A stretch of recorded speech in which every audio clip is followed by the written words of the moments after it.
Buenas tardes, bienvenido todo el mundo a esta conferencia, Las vistas de ciudades españolas durante el siglo de oro. Tenemos hoy la fortuna de contar entre nosotros con Javier Portús, una auténtica autoridad en la pintura española de los siglos de oro. Él es, como todos ustedes conocen, es doctor en Historia del Arte, especializado en temas relacionados con la cultura visual del siglo de oro en España, las relaciones entre la pintura y la literatura, cómo se recibían las obras de arte, también en un tema tan complejo como son las relaciones de la historiografía artística. Él pertenece al Cuerpo Facultativo de Conservadores de Museos, un cuerpo nacional de mucho prestigio, donde ingresó en el año 1999, yendo a trabajar directamente al Museo del Prado, con el cual ya estaba vinculado desde el año 1993. Es un gran investigador, seguro que conocen sus publicaciones. Es un gran comisario, ha sido comisario de importantes exposiciones, estas exposiciones que se gestan a lo largo de mucho tiempo y que sacan a la luz investigaciones profundas y que cambian la mirada y que cambian la perspectiva en torno a los temas. Yo simplemente voy a destacar la última que él ha realizado, con motivo, lógicamente, del Bicentenario del Prado del año pasado, ese cumpleaños del Prado, esos 200 años que, como solemos decir en el museo, cuando nuestro hermano mayor cumplió los años, nos hizo un regalo a nosotros, que fue traernos hasta nuestra sala 3.4, esa fantástica Venus de Tiziano. Pues él comisarió una exposición, Museo del Prado, 1819-2019, un lugar de memoria, una exposición impresionante que ponía de manifiesto algo que se puede leer en sus currículum y se puede leer en la literatura, y es que Javier Portús es el gran conocedor del Museo del Prado. Yo le agradezco también toda esta labor de divulgación, el hecho de que esté aquí hoy en día, él participa en cursos, en conferencias, el hecho de que esté hoy aquí entre nosotros lo demuestra. Y también quiero comentarles que Javier Portús ha sido un gran apoyo para la adquisición de esta obra, esta vista de Pamplona, que estamos intentando contextualizar. Después del Museo de Navarra, el primero que tuvo conocimiento de la venta de esta obra fue Javier. La conoció, nos asesoró, nos habló de su interés y nos dijo: no podéis dudarlo, si tiene que estar en algún sitio es en el Museo de Navarra, y además si no la compráis os vais a arrepentir. Con lo cual yo tengo que agradecerle ese asesoramiento en lo técnico, todo ese apoyo también, y bueno, pues con mucha expectación esa contextualización sobre las vistas de ciudades españolas durante el siglo de oro. Muchas gracias, Javier. Hola, buenas tardes. Muchas gracias, Mercedes, por la presentación, por invitarme a estar hoy en Pamplona compartiendo con todos ustedes esta tarde. Y de nuevo yo creo que felicitarnos todos nosotros por esa ocasión ganada y ese regalo para todos que es la vista de Pamplona, interesantísima desde un punto de vista de su valor documental, reúne todo lo que se le puede pedir a una vista de ciudad. Es interesante también porque, aunque a lo largo de la Edad Moderna aparecen con cierta frecuencia en los inventarios menciones a vistas pintadas de ciudades, el caso de ciudades españolas, el caso es que hasta nuestros días nos han llegado poquísimas, de manera que la aparición de una vista inédita y con el valor documental de la de Pamplona es un motivo de alegría para todos.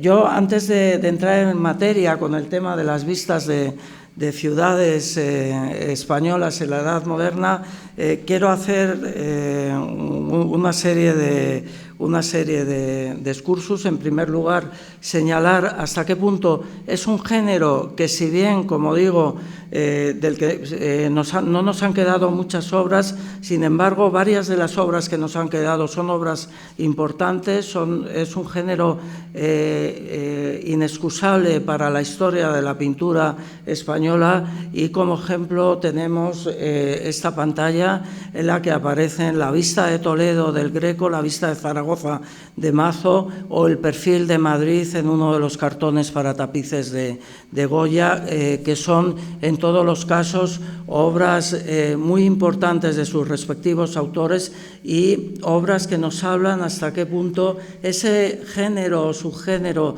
de las vistas de ciudades ocupan ya un lugar muy interesante, no solo desde el punto de vista de la historia española, sino también de la historia de la pintura española. Las vistas de la descripción de ciudades competía a lo que durante la Edad Moderna se llamaba la corografía. La corografía era una materia relacionada con la geografía. La geografía, abarcaba un ámbito superior geográficamente al de la corografía, y en ese mismo materia pertenecía en un ámbito todavía más mayor la cosmografía, pero ya desde la Edad Antigua el tema de la descripción de ciudades era un tema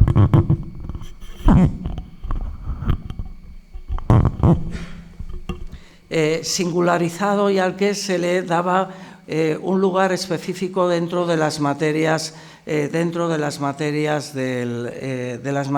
conocimiento.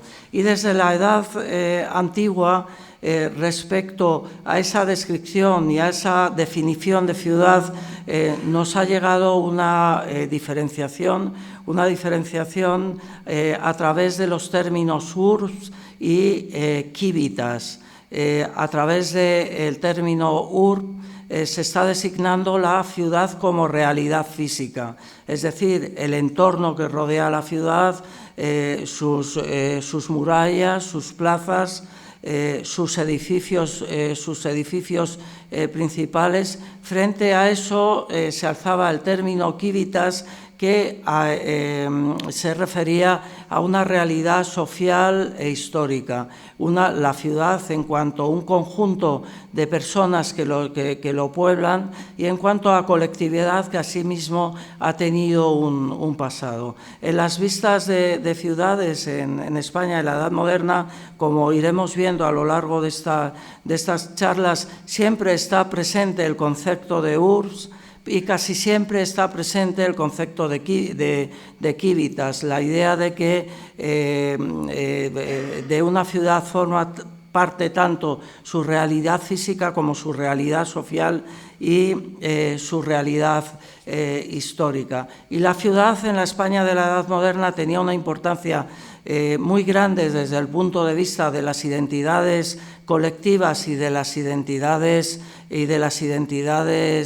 personales, y de eso tenemos un ejemplo en la evolución del lenguaje. Actualmente asociamos a la idea de patria mayormente una realidad política y una realidad geográfica más extensa que una ciudad. Con la idea de patria generalmente asociamos la idea de país o la idea de nación. Durante mucho tiempo el término más frecuentemente asociado a la idea de patria no es el de nación, sino es el de ciudad, la ciudad donde uno ha nacido. Un ejemplo de esto lo tenemos en uno de los escritos de Francisco Pacheco. Francisco Pacheco es el suegro de Velázquez, que además de pintor, él escribió sobre pintura e hizo una colección de vidas de personajes ilustres en general relacionados con Sevilla, y siempre habla de la patria, generalmente sevillana, de sus biografiados,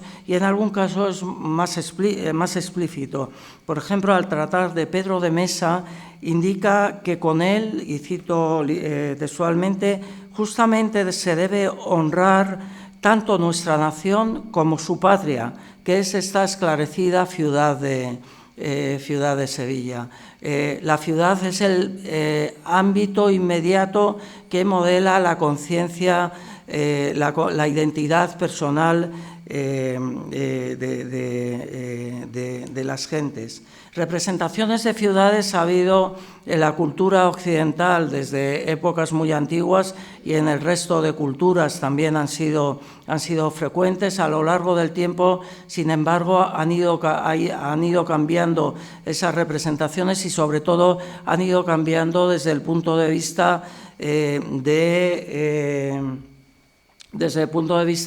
de la exigencia de exactitud topográfica.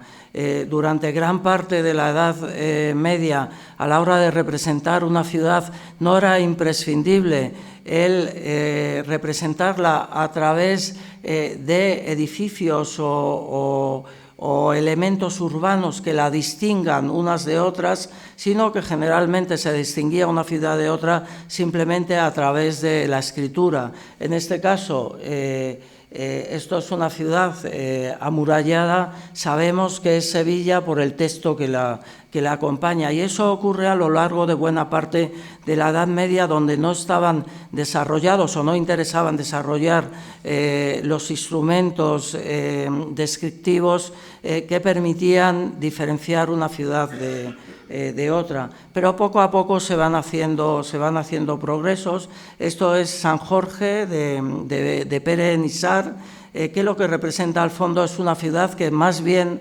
tipificaríamos como nórdica, pero hace décadas los historiadores mallorquines llevan señalando que no se trata de una ciudad en abstracto y menos de una ciudad nórdica, sino que se trata de la propia Mallorca. Y para eso aluden a la presencia tan importante que tienen estos molinos de viento que todavía forman parte del paisaje urbano de Mallorca. Y de hecho este cuadro, San Jorge y la princesa, fue pintado por Pere Nissar en Mallorca y para un comitente local. Pero a partir del siglo XV, coincidiendo con el desarrollo de la imprenta, con la aparición del grabado y con el desarrollo también de una cultura humanista y el perfeccionamiento de la perspectiva, empiezan a aparecer cada vez con más frecuencia imágenes de ciudades con elementos urbanos que las diferencian, que las individualizan. Esta es una estampa de un incunable de 1492 en la que sin ninguna duda identificamos a la ciudad de Venecia con el Palacio Ducal, el campanile o las cúpulas de la Basílica de San Carlos. Y a partir de entonces se multiplicarán las vistas de ciudades en todo tipo de medios y en todo tipo de contextos. Hay vistas de ciudades dibujadas, grabadas, en cuadros, en pinturas murales, pero también formando parte de decoración de mobiliario o también con cierta frecuencia incluso en piezas de orfebrería. La coreografía, digamos, la materia que trata de la descripción de ciudades se convierte desde finales del siglo XV en una de las partes de la pintura. En general, las vistas de ciudades son imágenes construidas. El artista no se planta frente a cualquier perspectiva de la ciudad y pinta o dibuja lo que ve. Son obras en muchos casos profesadas en los talleres, en los que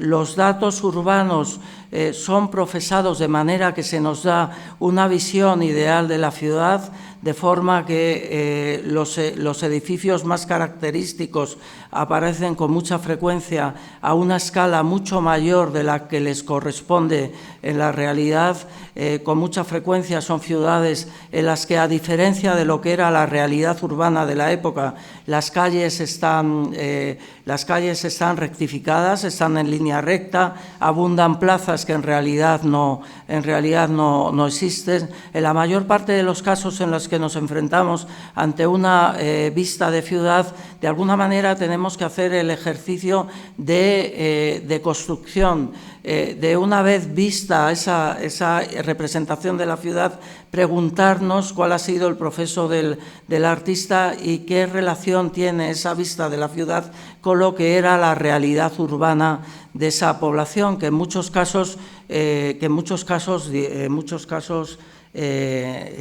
difería. Ya entrando en materia, lo que voy a hacer es, en primer lugar, aludir a una serie de vistas de ciudades españolas directamente relacionadas con la monarquía, porque la monarquía y el poder en general es el factor principal de promoción de imágenes urbanas, y más adelante pasaré a mostrar vistas de ciudades relacionados con otro tipo de instituciones o de estamentos. Y empiezo con un monarca, con Felipe II. Felipe II, que es un rey muy consciente de la necesidad de conocer sus reinos, porque entiende que el conocimiento es condición indispensable para el control, y a lo largo de su reinado impulsa una serie de empresas muy importantes para obtener ese conocimiento de sus reinos. Por ejemplo, durante su reinado envía a su protomédico, a Francisco Hernández, a Nueva España, con objeto de que haga un inventario exhaustivo de la riqueza natural de México y alrededores, que es algo que no tenía precedentes en Europa. Lamentablemente, todo el material de Francisco Hernández se quemó en el siglo siguiente durante un incendio del Escorial, pero es el mismo rey con el que se inician las relaciones topográficas por las que se envían encuestas a gran parte de las poblaciones de la península para inquirir sobre su realidad demográfica, física, social y económica. Es una manera por parte del rey de tratar de conocer, y a través de ese conocimiento tratar de gobernar y tratar de controlar. Y ese afán también tiene una proyección iconográfica en forma de vistas de ciudades. A partir de 1560 trabaja estrechamente con él Antón Fan de Vingaerde, cuyo apellido se castellanizó como Antonio de las Viñas. Antonio de las Viñas es un pintor y dibujante nórdico que había trabajado previamente con Felipe II, proporcionándole vistas de ciudades flamencas y también escenas de batallas resueltas favorablemente para los intereses del rey. Pero a partir de 1562, cuando Vingaerde se establece en Madrid, que era capital de España desde el año anterior solo, le dedica a una actividad, y es a que recorra buena parte de la península dibujando algunas de las poblaciones más importantes del país. En esta imagen tiene los itinerarios de esas campañas que hizo Vingaerde entre el año 62 y el año 71, cuando murió.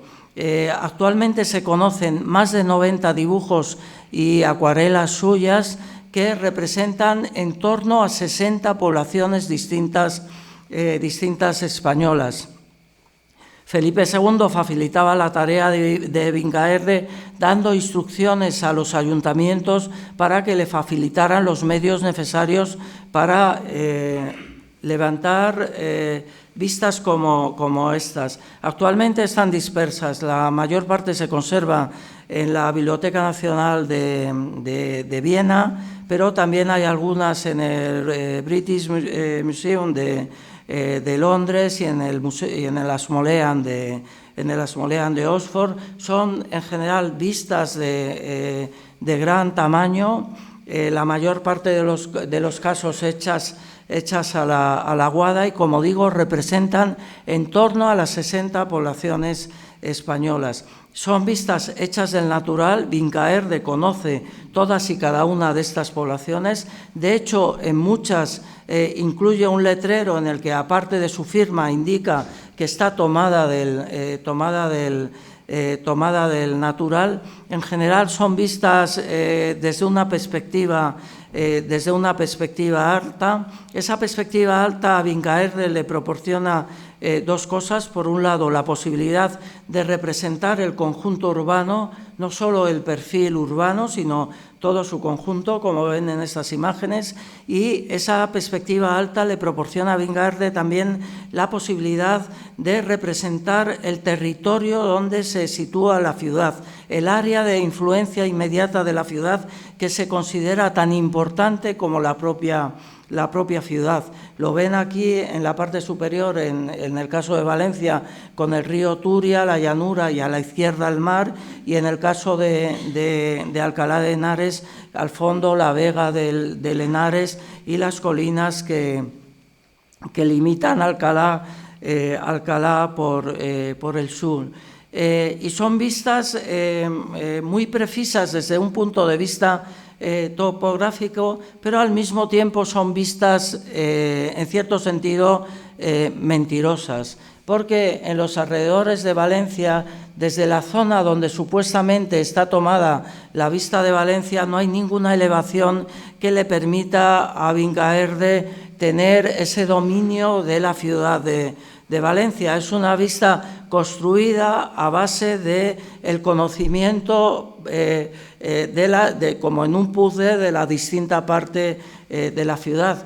Y de hecho, por ejemplo, Vincaerde, para darnos una visión mejor de la Catedral de Valencia, una visión más ajustada al carácter monumental de la catedral, que está en esta zona, lo que hace es girarla. Desde donde toma Vincaerde la vista de Valencia, la catedral no se ve de esa manera. Igualmente rectifica las calles de Valencia, las convierte en calles en muchos casos rectas, cuando sabemos que la realidad era muchísimo más tortuosa, y algo parecido pasa con Alcalá.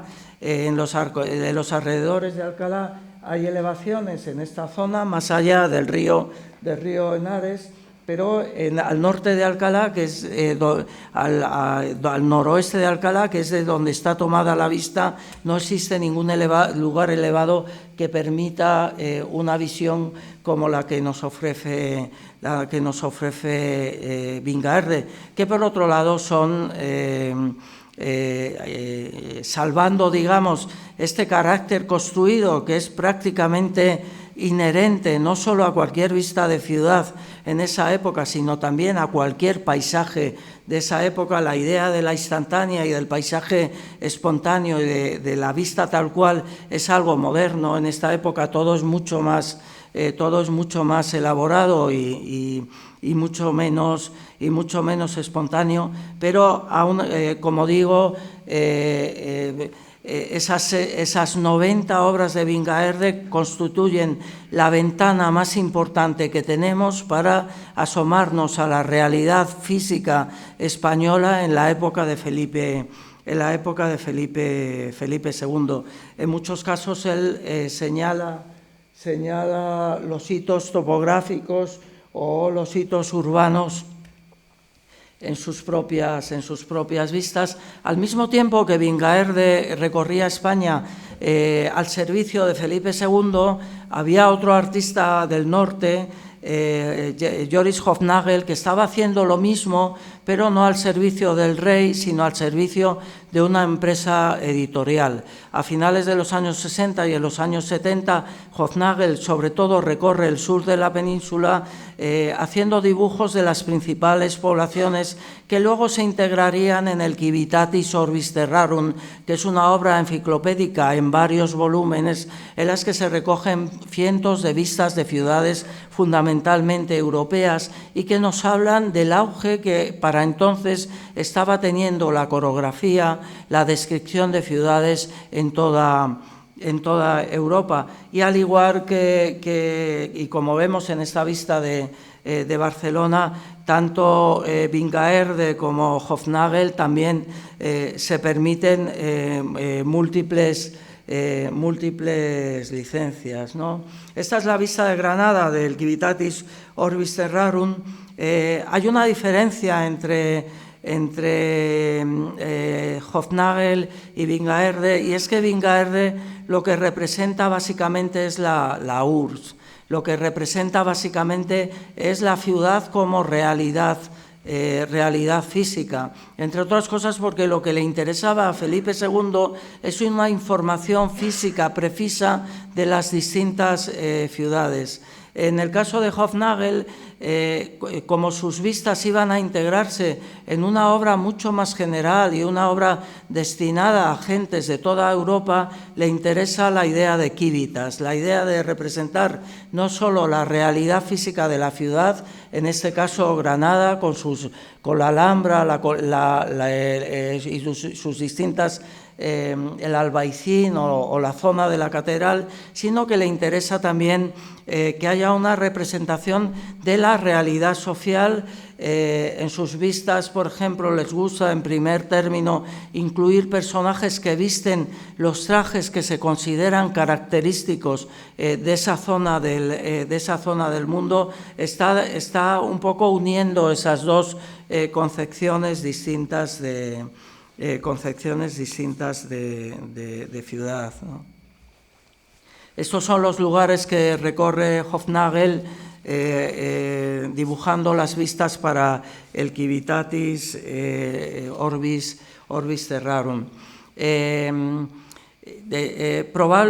Probablemente Vingaerde hizo esas vistas de las ciudades españolas no solo porque Felipe II quería de alguna manera radiografiar la realidad física y urbana del país, sino también porque quería utilizarlas para decorar sus palacios, pero no para decorar directamente sus palacios con esas aguadas, sino para convertir esas aguadas en pinturas. En 1599, un viajero, Diego de Cuelvis, pasa por Madrid, visita el Alcázar y allí registra la presencia de una serie de vistas de ciudades, algunas de ellas ciudades del norte, firmadas, algunas de ellas por Antonio de las Viñas, y registra también la presencia de hasta 15 vistas de ciudades españolas que muy probablemente derivan también de esas aguadas de Vingaerde. Permanecen esas vistas en el Palacio Real y, de hecho, un siglo después, cuando muere Carlos II en 1700, se levanta un inventario de lo que había en el Alcázar y allí, por un lado, en una misma sala, en una zona, se inventarían 14 vistas de ciudades flamencas y españolas, y dice literalmente el inventario, empezando por Córdoba y acabando por Écija, y enfrente había otras 16 vistas de ciudades flamencas y españolas, por su formato marcadamente horizontal, casi sin ninguna duda proceden de las acuarelas que había hecho Vingaerde. El problema es que en 1734 hay un incendio que devora el Alcázar de Madrid, y una de las partes que sufre más dentro de ese incendio es el lugar donde estaban reunidas todas estas vistas, de los que no nos ha llegado ninguna. Ese mismo inventario nos da idea de la importancia que las vistas de ciudades tenían dentro de la decoración palaciega.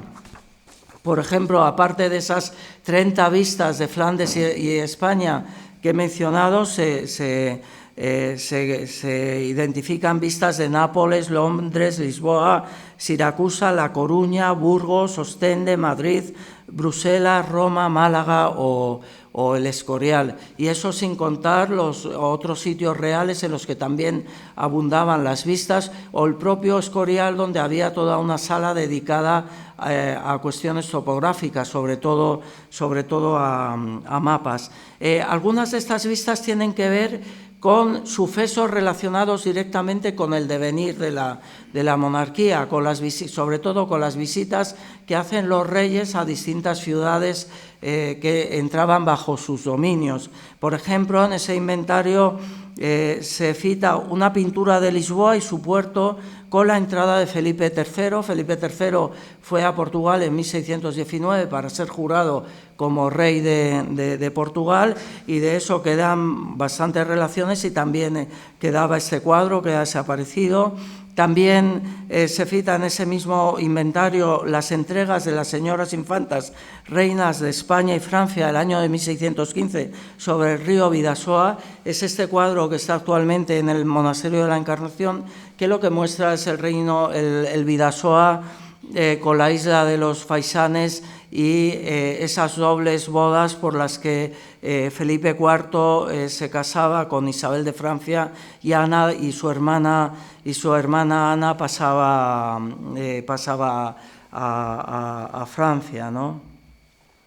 Dentro de en relación con esas dobles bodas está también este cuadro, que también se guarda en el Monasterio de la Encarnación, de Peter van der Meulen, que muestra el paso de Felipe III y de su comitiva por San Sebastián, de ida o de vuelta de la isla de los Faisanes.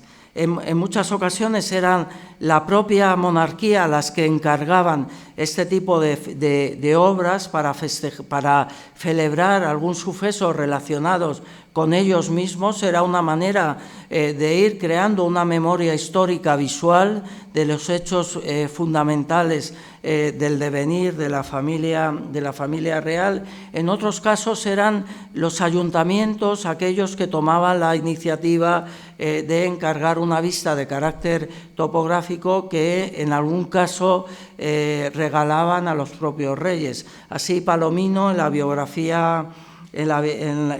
biografía del pintor Cristóbal García Salmerón, nos habla de una fiesta de toros celebradas en Cuenca al feliz nacimiento de Carlos II, donde está copiada la misma ciudad de Cuenca, y el pintor, en acto de pintarla, de cuya orden la ejecutó para enviar a su majestad, de cuya orden, de la orden del ayuntamiento. Y en relación con esa iconografía que vincula a la monarquía con las ciudades, están dos de las pinturas de carácter topográfico más importantes del siglo de oro español, que además están estupendamente documentadas, que son la vista de Pamplona y la vista de Zaragoza de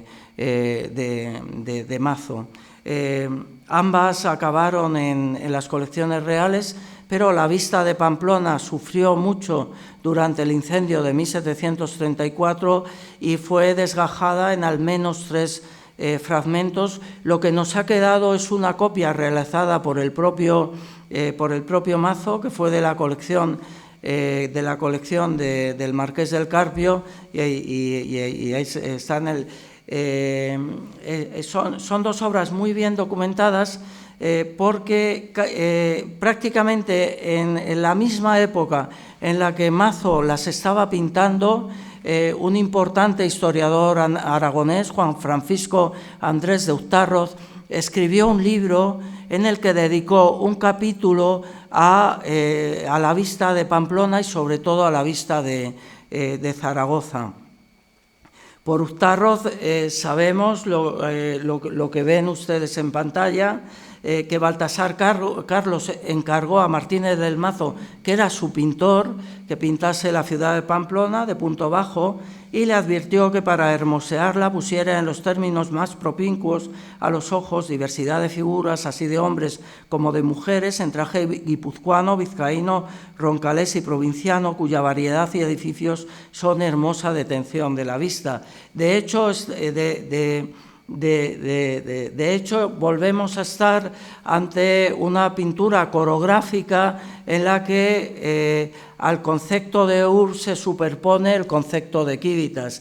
En esta vista es tan importante la población con sus trajes característicos, como hemos visto que ocurría en la vista de Granada del Civitatis Orbis Terrarum, la población con sus trajes que la distinguen de cualquier otra población, y al fondo la ciudad, pero la parte más directamente relacionada con la monarquía de la ciudad, que es justamente la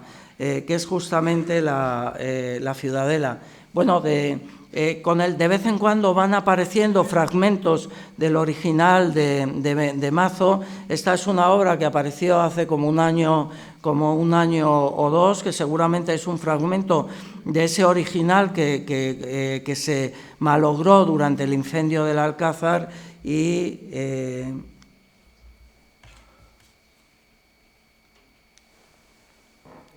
que corresponde a esta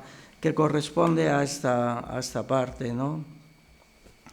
Para Pamplona es estupendo, porque y es estupenda la aparición de esta otra vista de Pamplona, porque tenemos una vista bastante completa de Pamplona, primero en lo que tiene de ciudadela, también en lo que se refiere a su paisaje social, por supuesto, extraordinariamente tipificado. No se ha buscado lo que podría resultar más típico, más característico, no más habitual o más normal, y por otro lado tenemos una vista mucho más relacionada seguramente con la propia identidad y con cómo imaginaban los pamploneses su propia ciudad, que es la vista que acaba de aparecer. En eso Pamplona es una ciudad privilegiada en la medida en la que puede presentar dos vistas coetáneas de mediados del siglo XVII, pero que al mismo tiempo ofrecen dos perspectivas muy distintas de lo que era la realidad física de la ciudad. Baltasar Carlos estaba en Pamplona en 1646 porque vino para jurar los fueros. Antes había estado en Zaragoza y en Valencia para lo mismo, y una vez que acabó en Pamplona, la comitiva real viajó a Zaragoza. Es un momento importantísimo para la historia de España. 2 años antes, Felipe IV había quedado viudo, se había muerto su mujer, Isabel de Borbón. Baltasar Carlos era la gran esperanza sucesoria de la monarquía española. Era un joven de 17 años, bastante despierto y en quien estaban depositadas todas las esperanzas, pero en Zaragoza enferma de viruelas y en octubre de 1646 muere. A consecuencia de su muerte, Uttarroz escribe este libro en el que describe la muerte de Baltasar Carlos, describe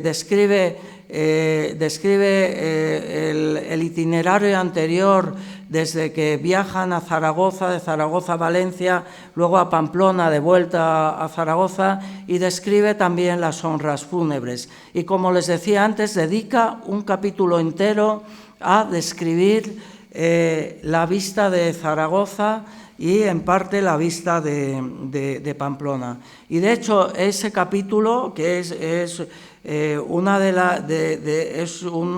las obras más importantes desde el punto de vista de la crítica pictórica de ese momento, ese capítulo lo titula «Amor grande que el príncipe nuestro Señor mostró a la ciudad de Zaragoza, pues de orden y mandamiento suyo, de Baltasar Carlos, la retrató artificiosamente Juan Bautista Martínez del Mazo», ¿no? Y en ese capítulo nos habla de la gestión de ese cuadro, nos habla de que una vez que el príncipe ya tenía la vista de de Pamplona, quería la de Zaragoza, pero que la quería más ancha, más grande y más ancha. Y Mazo lo que hace es cruzar el puente sobre el Ebro y desde el convento de San Lázaro, que desapareció en la desamortización, pero actualmente junto a las orillas del Ebro, el Ayuntamiento de Zaragoza ha señalado de manera muy precisa el lugar donde estaba el convento de San Lázaro y el lugar desde el que Martínez del Mazo pintó su vista de Zaragoza. Desde allí hizo este cuadro, que es una de las obras maestras de la pintura topográfica europea de ese momento, ¿no? Desde allí lo que hace es utilizar el río como punto de referencia, porque la presencia de un río, lo veremos luego con Sevilla, propicia la creación de una fachada de la ciudad.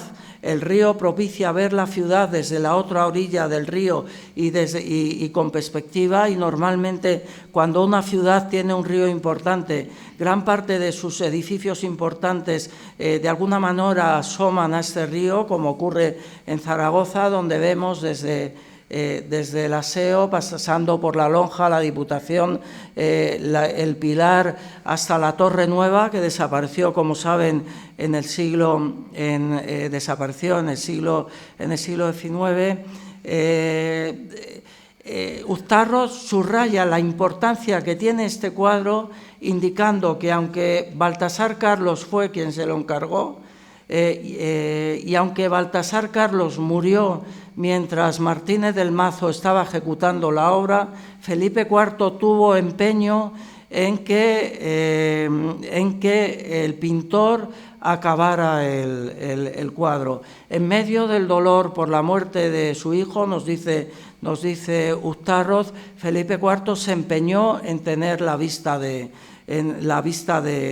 Zaragoza, y acertó en el empeño en la medida en la que él fue un extraordinario amante de la pintura y consiguió que Mazo diera en esta obra y llegara a un nivel de calidad como nunca antes o después llegaría.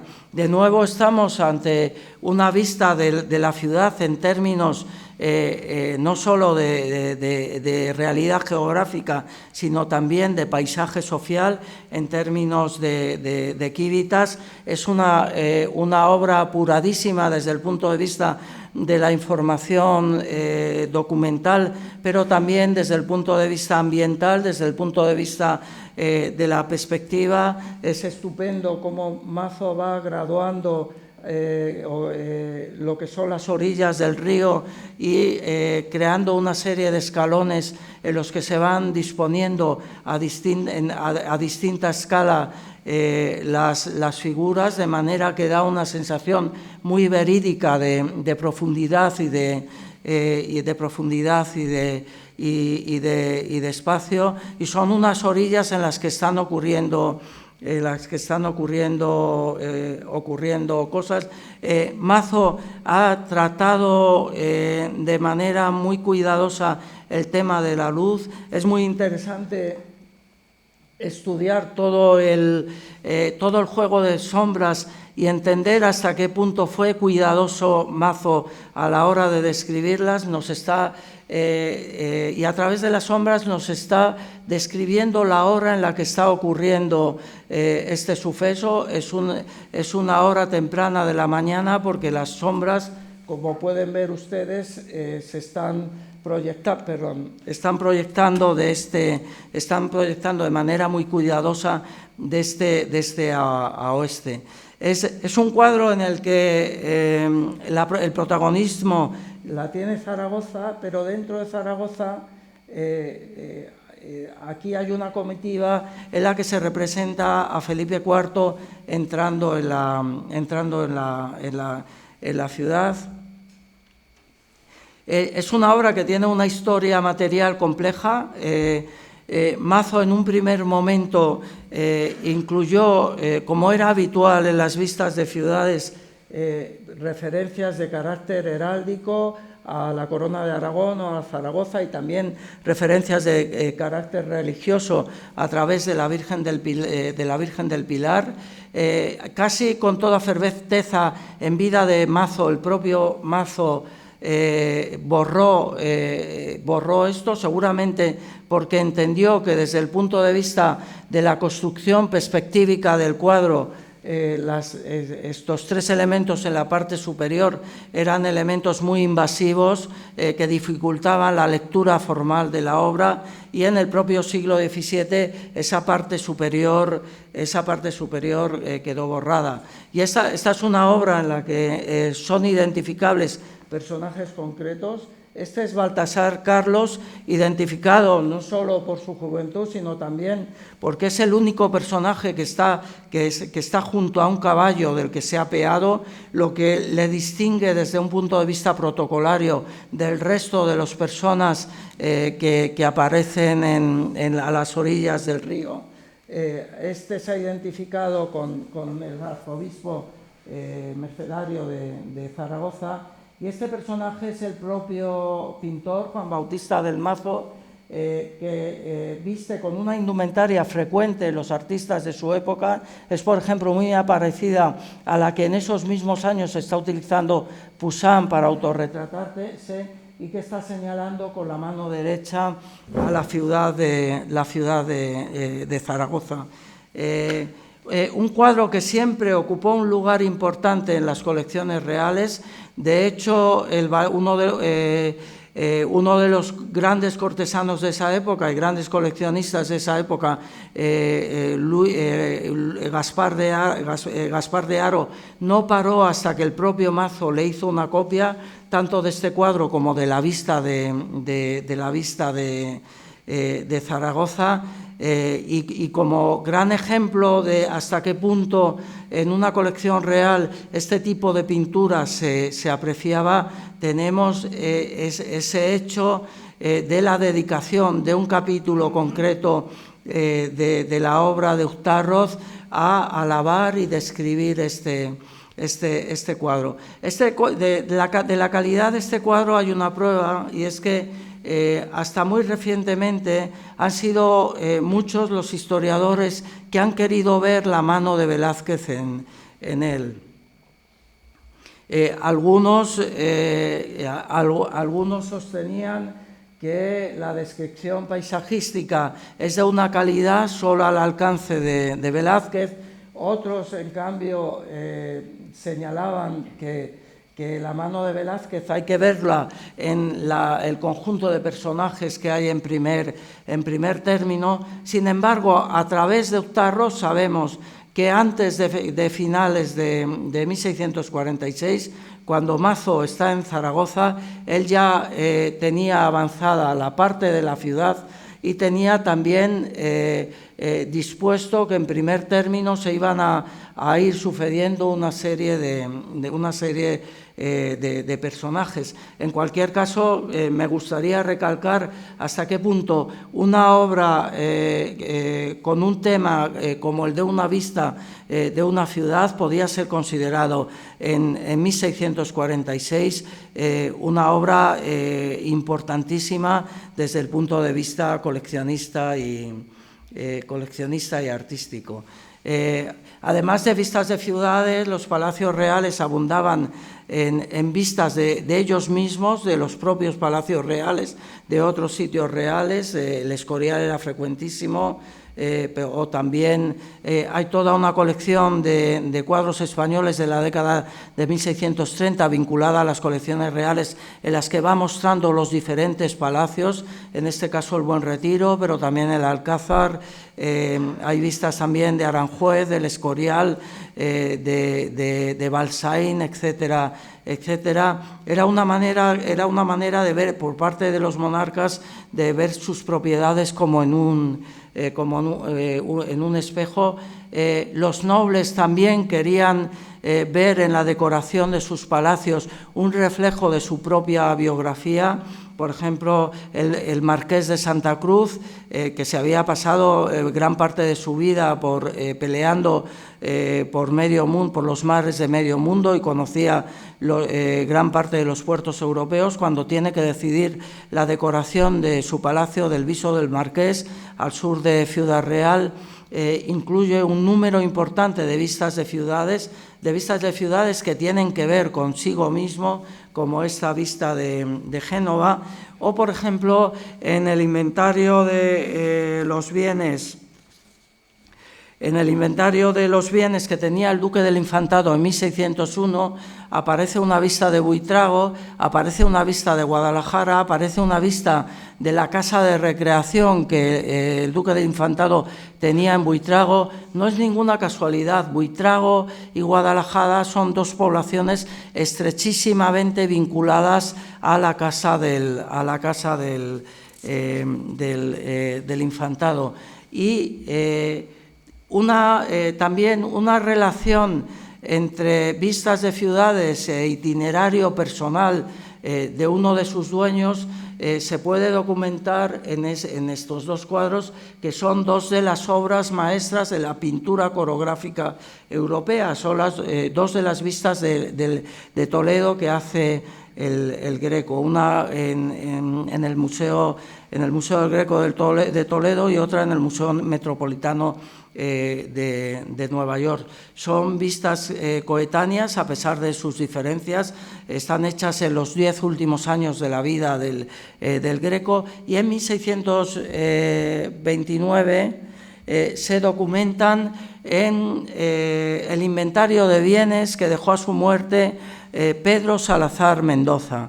Pedro Salazar Mendoza era un canónigo de la Catedral de Toledo, que además era historiador.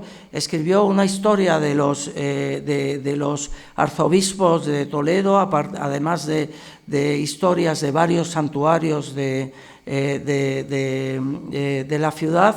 Era un personaje bastante culto, y en su colección se citan, por un lado, un cuadro de la ciudad de Toledo con su planta, es decir, con su plano, que corresponde sin ninguna duda a este, y un país de Toledo hacia la puente de Alcántara. El puente de Alcántara es este.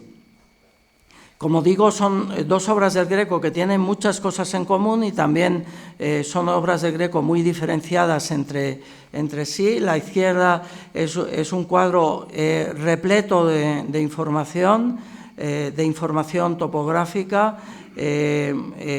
Por un lado, entendemos cuál es la topografía de una ciudad que va cayendo en la izquierda hacia el río, y están señalados los hitos fundamentales de la estructura urbana de Toledo.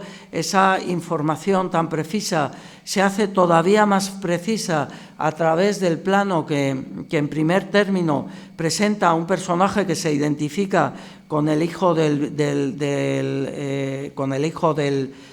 pintor. Es un plano de Toledo. Digamos que en esta vista de Toledo, el Greco se afirma como un artista científico, un artista que domina las exigencias y el arte de la coreografía, y que no solo es capaz de describir de una manera muy apurada la ciudad, sino que es también capaz de transcribir el plano topográfico de la misma. Pero con esa precisión, digamos, científica, conviven muchos otros niveles de realidad. Hay una realidad religiosa, histórica, en la parte superior, donde aparece la Virgen en una escena que evoca uno de los hechos principales de la historia del pasado de Toledo, que es el momento en que la Virgen desciende desde el cielo hasta la propia ciudad de Toledo para ofrecer su manto a San Ildefonso. Eso, de hecho, es uno de los temas que está en el escudo de la catedral, y es una de las fechas míticas de toda la ciudad de de toda la ciudad de Toledo. Frente a junto a ese discurso científico, ese discurso histórico, religioso, hay también un discurso alegórico a través de esta figura, este personaje que tiene en la parte izquierda una especie de cuerno de la abundancia y en la parte derecha una tinaja de la que sale agua, es una representación clásica del río Tajo, pero el río Tajo no solo en su dimensión de accidente geográfico, sino también en una dimensión que va más allá. El río Tajo como artífice de la riqueza de la ciudad. A través de esa representación alegórica del río se está aludiendo a la riqueza urbana, ¿no? Con el río Tajo, la feracidad que procura a la Vega de Toledo y de allí esta especie de cornucopia, pero cualquier persona medianamente culta también vinculaba el río Tajo con el oro. El del Tajo era el río aurífero por excelencia español y con un prestigio en ese sentido desde la edad antigua, de manera que el Greco está uniendo distintos niveles de significación y de realidad en una misma imagen que, por otro lado, resulta muy importante desde el punto de vista de la exactitud topográfica y se permite algunas licencias. Lo que vemos aquí sobre una nube es el hospital de San Juan Bautista de Afuera, de Toledo, el Hospital Tavera, que se llamaba de Afuera porque estaba y sigue estando fuera de las murallas de la ciudad. El Greco ha querido representarlo y ha querido representarlo en primer término y para eso utiliza el recurso de la nube. Pero no solo eso, al igual que había hecho Vingaerde con la Catedral de Valencia, le ha dado la vuelta. Toledo está visto desde el norte y, en cambio, lo que estamos viendo es la fachada sur del Hospital Tavera de Toledo. Digamos, está deconstruyendo la ciudad. Todo esto tiene que ver no tanto con Toledo en general como con Pedro Salazar de Mendoza, el que le encarga esta obra, porque Salazar de Mendoza, uno de los cargos que tenía era administrador del Hospital de San Juan Bautista de Afuera de Toledo, de manera que aquí él se veía reconocido también en la vista de Toledo, ¿no? Bueno, aquí simplemente recordar cómo también en la vista de Zaragoza, sobre la ciudad de Zaragoza, existía en la primera idea de Mazo una referencia también al hecho histórico más prestigioso de toda la historia de Zaragoza, que es también un hecho mariano, como es la bajada de la Virgen, la bajada de la Virgen, ¿no? También aquí un recurso parecido al del Hospital de Afuera es en este grabado que representa en la parte inferior una vista de la ciudad de Sevilla y en la parte superior al fundador de la Cartuja de las Cuevas. Muchos de estos recursos como ven, eran comunes. También de propiedad de Pedro Salazar de Mendoza es esta obra que desde un punto de vista estilístico se aparta mucho del anterior. Ya no hay un interés por parte del Greco de mostrar el conjunto de la ciudad, sino que es una vista mucho más restringida. Es una vista con un componente dramático importante porque Toledo está representado bajo un cielo de tormenta, pero a pesar de lo restringida topográficamente de la vista, el Greco ha acertado a aunar aquellos elementos que otorgan a Toledo una personalidad diferenciada respecto a cualquier otra ciudad. Bueno, por un lado nos habla de una ciudad fuerte, por otro lado nos habla a través del Alcázar de una ciudad que tiene un palacio real y que fue históricamente sede de la monarquía, es una ciudad también noble y de hecho altera la realidad para presentar un palacio de la nobleza, y es una ciudad nunca se olvida de que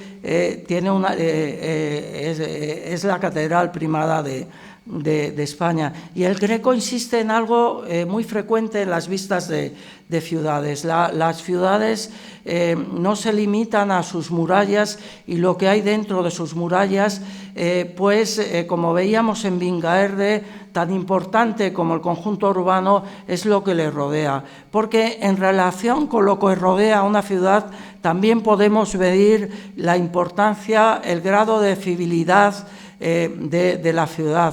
En las afueras de la ciudad lo que había eran obras públicas, ¿no?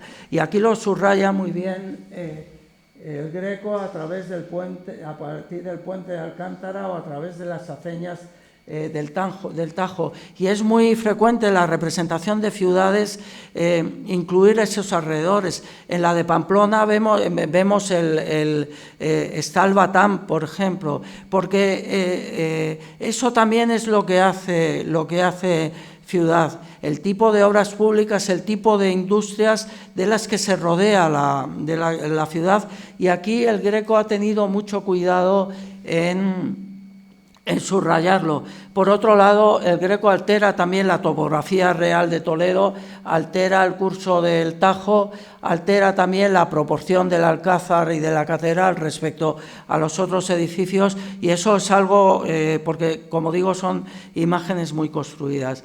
Y en esta obra también hay una referencia personal a su poseedor y quien probablemente lo encargó, que es Pedro Salazar de Mendoza. Y es similar a la de la obra anterior. Aquí sobre una nube hay un edificio. Es un edificio que ni siquiera existía. Es una referencia al antiguo hospital de San Ildefonso, que hacía mucho tiempo que había desaparecido, que estaba en las afueras de Toledo, pero sobre el que Pedro Salazar de Mendoza había escrito un tratado histórico, ¿no? De hecho, con esto vemos cómo en estas vistas de ciudades se superpone la realidad topográfica. En la anterior veíamos la realidad histórica, la realidad mítica y alegórica, pero también una realidad que tiene que ver con la identidad personal de quien encarga esta vista, en este caso Pedro Salazar de Mendoza. Pero Toledo, la relación de Toledo, del Greco con Toledo y con las vistas de Toledo no es una relación siempre vicaria, ¿no? El Greco no representa vistas de Toledo solo cuando le hacen un encargo, sino que él con mucha frecuencia incluye el paisaje urbano, se naturaliza él mismo como toledano en muchas de sus obras. A la izquierda tienen el portentoso Laoconte de la National Gallery de Washington, que tiene como fondo una vista muy precisa de Toledo, en la que se aprecian muy claramente los dos cinturones de muralla con la puerta de bisagra, etcétera. O aquí a la derecha, esta es la parte inferior de un San Sebastián en la que se reconoce de manera muy precisa lo que es la zona del puente de Alcántara, pero también aparecen imágenes de Toledo en crucificados o detrás de crucifixiones o en otras imágenes en otras obras del Greco, ¿no? Todo eso tiene mucho que ver con la idea de orgullo local, con la idea de apego por parte de los artistas y de sus clientes a lo que es el escenario más inmediato de todos ellos, y tiene mucho que ver también con esa equiparación de la idea de patria y de la idea de ciudad que existía en España en el siglo de oro. Se hace tarde, les había puesto ejemplos de lo que fue la ciudad española representada por excelencia, que fue Sevilla. Simplemente les paso para que unos cuantos ejemplos. Sevilla es una ciudad con río, es una ciudad que en principio se representa desde lejos, pero enseguida se identificó una fachada que es la que le proporciona el río, entre otras cosas porque a ese río llegaba toda la riqueza de América y a través de ese río y de los barcos de ese río se podía aludir de una manera inmediata a el cosmopolitismo y la riqueza de la ciudad. De hecho, cuando Felipe II entra en Sevilla, se altera el itinerario habitual de las entradas reales para hacerle pasar por el Arenal, para hacerle pasar exactamente por la imagen por donde ven ustedes, porque se quería convertir la ciudad, la mejor vista de la ciudad, en el escenario del rey, y a partir de allí el número de vistas de Sevilla se multiplica, a partir sobre todo de esta de Brambila, de la que quedan docenas de imitaciones, que es una ciudad completamente inventada desde muchos puntos de vista. Es una ciudad llena de calles rectas que no existían en absoluto. Es una ciudad con muchas más plazas de las que había, una ciudad mucho más ordenada, más limpia de lo que era una ciudad como Sevilla. Aquí ven las orillas tan importantes para definir a Sevilla como una ciudad, como un emporio económico y un emporio social, y de nuevo ven hasta qué punto se altera la realidad topográfica. Lo único que realmente se acerca a la experiencia es la Giralda, el resto está bastante alterado. A veces lo que hay son vistas parciales, como esta del Arenal de Sevilla, con la Torre del Oro, con el río y sobre todo llena de actividad. Sevilla se convierte sobre todo en una Civitas, ¿no? Pero esto simplemente, aquí lo más importante es lo que aparece en la parte de abajo, los 229 centímetros, es decir, los más de 2 metros de anchura de un grabado, que es una medida descomunal si tenemos en cuenta que un grabado se hace a base incidiendo en planchas de cobre. Eso nos da idea también es una obra que se hace por Edita Jansonius en Flandes, nos da idea de hasta qué punto existe un comercio, existe una industria y existe una expectación generada por las vistas de ciudades, y en este caso también inventada. Toda esta sucesión de cúpulas y torres no existe. A través de la multiplicación de cúpulas y torres se nos quiere dar la idea abstracta de que es una ciudad muy populosa y muy potente, ¿no? Pero las realidades geográficas están alteradas. O en este cuadro que es un cuadro probablemente también flamenco, en el que la vista de Sevilla ha quedado alterada. Simplemente comparen la Torre del Oro tal como aparece aquí y tal como la conocemos cualquiera. En el fondo importaba menos. Sevilla, como muchas ciudades, la representación de la ciudad se multiplica. En Sevilla cualquier ocasión es buena para representar la ciudad. Hay una especie de narcisismo, no solo en Sevilla, sino que tiene mucho que ver con la creación de este tipo de imágenes. Estos son Santa Justa y Rufina en el altar de la catedral, que sobre todo es la excusa para construir casi la primera maqueta de Sevilla, pero la Giralda aparece por doquier acompañando a Santa Justa y Rufina, o cuando no tiene ninguna razón de ser, esta es la Inmaculada de Zurbarán, que está ahora en el Museo Diocesano de Sigüenza, y al igual que el Greco había querido hacer naturalizarse toledano mediante la inclusión de sus vistas de Toledo en la parte inferior de sus cuadros, el Zurbarán o Pacheco lo hacen con cierta frecuencia, incluyendo referencias a Sevilla. Sevilla, además, con un edificio tan singular como la Giralda, es perfectamente singularizable, incluyendo esto en un contexto que no lo requiere.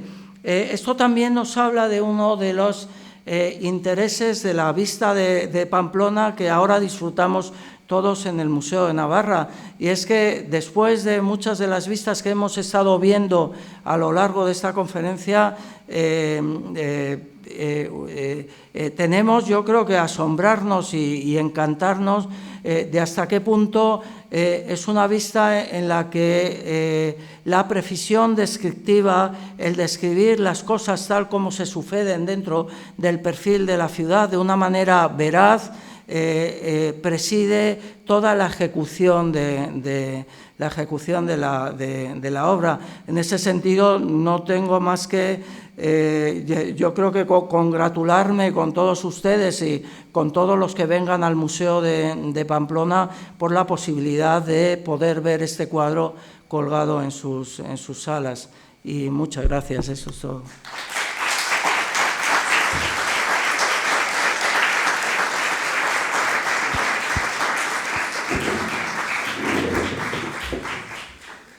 Pues muchas gracias, Javier Portús, por esta contextualización, por esta clase magistral sobre un tema de la pintura, como es las vistas de las ciudades, esa coreografía. Ha sido realmente fantástico. Bueno, yo creo que es el momento para las personas que quieran hacer alguna pregunta o estén interesadas en algo, pues tenemos al máximo experto.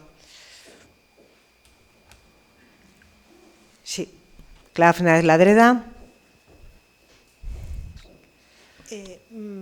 Ha hablado usted de que muchos de estos cuadros serán encargados por la monarquía, y también creo que ha mencionado un caso, el de Cuenca, que he creído entender que era un encargo municipal. Sí. El asunto es, ¿era frecuente que los municipios encargaran vistas de las propias ciudades? Era frecuente, bueno, en el caso de Sevilla, por ejemplo, están documentadas varias y hasta entrado el siglo XVIII. El lunes aquí tuvieron ocasión de ver varios ejemplos más. Pero yo no conozco muchos más. No quiere decir que no los haya, ¿no? Es que en la conferencia del lunes, Ana Hueso, la archivera del Ayuntamiento, mostró documentación sobre 2 encargos del Regimiento de Pamplona con motivo de sendas vistas reales a 2 pintores locales, del encargo y del abono, es decir, que esas vistas se realizaron. Y luego también depende de la ciudad. Por ejemplo, en Valencia eran muy aficionados a autorrepresentarse, pero no tanto a representar la ciudad como a representar el ayuntamiento o en la Diputación, los distintos estados del reino. Allí, sobre todo, literalmente la Civitas, y excluyen en muchos casos la propia ciudad, ¿no? Pero allí con mucha frecuencia aparecen los jurados junto a la Inmaculada. Hay mucho retrato colectivo de lo que se consideraba las autoridades de la ciudad, ¿no? ¿Alguna otra pregunta? Yo tengo una duda, y es Martínez del Mazo, cuando viajó a Pamplona y a Zaragoza, las grandes vistas, las vistas de gran formato, la vista de Zaragoza que está en el Prado o la de Pamplona que desapareció en el incendio del Alcázar, ¿las pintó in situ? Sí, sí. ¿O aquí pintó un boceto luego...? En el caso de Pamplona sí, y eso se ha podido demostrar a través de los análisis técnicos.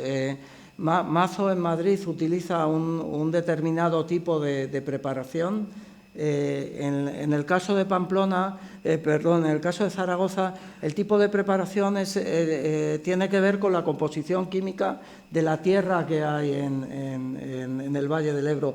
Pero eso ocurre, por ejemplo, con Velázquez. Cuando Velázquez acompaña a Felipe IV a Fraga y hace 2 retratos, el Felipe IV de Fraga, que ahora está en la colección Frick de Nueva York, y uno de los enanos de Velázquez. Velázquez es muy constante en Madrid a la hora de utilizar siempre la misma preparación, cuando también aquí en el Valle del Ebro se adapta a los materiales que tenía, en este caso en Fraga. Y Martínez del Mazo hace lo mismo. La preparación de la vista de Zaragoza es distinta a la de Madrid y es similar a lo que le ofrecía Zaragoza. Y la obra que está en la colección Wellington, que es de formato más reducido, ¿es una copia de Martínez del Mazo? ¿Es el boceto que podía haber hecho en Pamplona? ¿Se sabe? No, lo que se cree es que no se sabe con certeza, pero parece que las mayores probabilidades es que sea de la colección de Gaspar de Haro. La que has mencionado en la conferencia. Sí, Gaspar de Haro era exactamente coetáneo de Baltasar Carlos, y él se empeñó desde jovencísimo en tener una buena colección. Cuando tenía 22 años, en 1951, en 1651, ya es el dueño de la Venus del Espejo, y una de sus obsesiones era, de alguna manera, replicar la colección real. Entonces, lo que hace es encargar a Mazo muchos cuadros de la colección real. El retrato más conocido que había de Felipe IV de la colección real era el retrato ecuestre que hizo Rubens de Felipe IV, que se perdió en el incendio del Alcázar. Gaspar de Haro se las arregló para, cuando tenía 22 años, encargar a Mazo y a Velázquez una copia de ese retrato que está ahora en los Uffizi. Consigue también copias de algunas de las obras de Rubens de la colección real, consigue originales de Velázquez y consigue copias hechas por el propio Mazo, tanto de la vista de Zaragoza como de la vista de Pamplona, ¿no? Gracias. Pues si no hay ninguna cuestión más, volverá a agradecer la conferencia de esta tarde. No, ha sido un placer y gracias a todos.